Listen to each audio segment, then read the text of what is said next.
இல்லையா? ஆமா ஆமா ஆமா. ஐ டார்லிங். ஏய் மிக்கி, இவ்வளோ சத்தமா பேசாத, பக்கத்து வீட்டுக்காரன் சண்டைக்கு வந்துடுவான். சரி சரி. டேய், அவ்வளவு மெதுவா இல்லடா, நம்மளுக்குள்ளார கேக்குற மாதிரி பேசு. சரி ஓகே ஓகே. அப்பா அப்பா அப்பா அப்பா, என்ன சண்டை கிறிஸ்துமஸ் நாள் அதுவுமா? இது எப்பயுமே நடக்குது தானே உடி? இது எல்லா வீட்லயும் நடக்கிறது தானே உடி? இல்லை மிக்கி, நான் இருந்த வீட்டில் ரொம்ப சமாதானமாக தான் இருக்கும். உடி, சண்டை இல்லாத வீடா? உடி உடி, இந்த வீட்டுக்கு நீங்க எப்படி வந்தீங்க? இந்த வீட்டு பையனுக்கு பிரதனா வந்த டிக்கி. ஏய் நில்லு நில்லு நில்லு, முதல்ல சண்டை இல்லாத வீடு சொன்னீங்க, அப்படி ஒரு வீடு இருக்கா உடி? ஆமாம்மா வீடோல், நான் இருந்த வீடு ஒரு கிறிஸ்துவ வீடு. இதான் கிறிஸ்து வீடு தான்.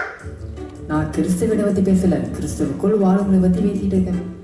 அந்த வீட்டில் தேவனோட பிரசனம், பாதுகாப்பு, சந்தோஷம், சமாதானம் எல்லாம் இருந்துச்சு. தேவனா? அது யாரு? உன் ஃப்ரெண்டா உடி? நம்மலாம் மேட் இன் சைனா. அவரு எவனேந்து வந்தவரான். ஹெவனா? ஆமா, அவர் பரலோகத்தில் இருக்கிறவர். இருந்தாலும் கன்னி மரியா வயிற்றுல கற்பம் தெரித்து இந்த பூமியில் உள்ள எல்லா மனுஷருக்காக வந்தாராம். இப்படி ஒருத்தர் பிறந்த நாள்லயே இவங்கெல்லாம் சண்டை போட்டுக்கிட்டு கவலையோட ஒருத்தர் ஒருத்தர் அடிச்சிட்டு இருக்காங்க ஓடி. இயேசு அவங்கள ரட்சிக்கல போல பர்மிடால். இல்ல மிக்கி, இயேசு உலகத்தில் உள்ள எல்லாத்தையும் ரட்சிக்க தான் வந்தாராம். ஆனா இவங்க தான் அவர் பிறந்ததையும் மரித்ததையும் உயிர் தெரிந்ததையும் மறந்து பேருக்கு கிறிஸ்துமஸ் கொண்டாடிட்டு இருக்காங்க. அப்ப ஒன்னு டாய் ஷாப்ல வாங்கினாங்க, அவங்க வேற மாதிரியா? ஆமா டிங்கி, டிங்கி டிங்கி, இயேசு யாருன்னு அவங்க நல்லா தெரிஞ்சு வச்சிருக்காங்க. இயேசு செஞ்ச எதையுமே அவங்க மறந்ததே இல்லை. எப்போதும் அவங்க வீட்டில் இயேசுவோட துதிப்பாடல் தான் ரேடியோவில் கேட்டுக்கிட்டே இருக்கும். அவங்க குடும்பமாக சேர்ந்து பைபிள் படிப்பாங்க, ப்ரே பண்ணுவாங்க, தேவனான ஆராதிச்சுக்கிட்டே இருப்பாங்க.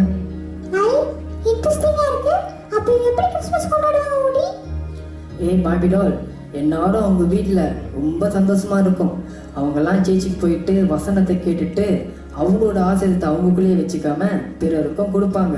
திக்கற்ற பிள்ளைங்களை, விதவைகள், அனாதை பிள்ளைங்களுக்கெல்லாம் கொடுப்பாங்க. அது மட்டும் இல்லாமல் இயேசுவை பற்றி தெரியாதவங்களை வீட்டுக்கு கூட்டிட்டு வந்து அன்பை பகிர்ந்து கொள்வாங்க. இதுதான் இயேசு செய்ய சொன்னாராம். நம்ம மட்டும் மனுஷனா பிறந்திருந்தா எப்படி இயேசு ஆடி பாடி கொண்டாடி இருக்கலாம்? இப்ப மட்டும் என்ன, ஆடிடுவோம்.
பாருங்க, நம்ம கண்டி ஆண்டர் பேச்சை கேட்கலன்னு வச்சுங்களேன், பொம்மையெல்லாம் நம்மளை பற்றி குறை பேச ஆரம்பிச்சிடும்.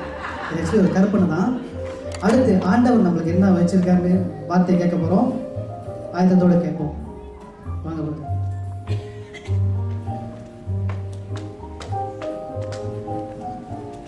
ஹல்லேலூயா, ஹல்லேலூயா. இந்த வேலையில கூட நம்ம இந்த நாடகத்தெல்லாம் பார்த்தோம், நடனத்தை பார்த்தோம், பாட்டை பார்த்தோம். எல்லாத்துலயும் இயேசு இயேசு இயேசு இயேசு இயேசு தான் சொல்லிக்கிட்டு இருந்தாங்க. ஆமென். இன்னைக்கு நானும் இந்த இயேசுவை பற்றி தான் உங்க மத்தியில நான் சொல்ல போறேன். எப்படி இயேசுவை பற்றி சொல்ல போறேன்னா, கொஞ்ச நேரத்துக்கு முன்னாடி இந்த வீடியோ கிளிப் பார்த்தீங்க. இந்த வீடியோ கிளிப்ல பாத்தீங்க சொன்னீங்கன்னா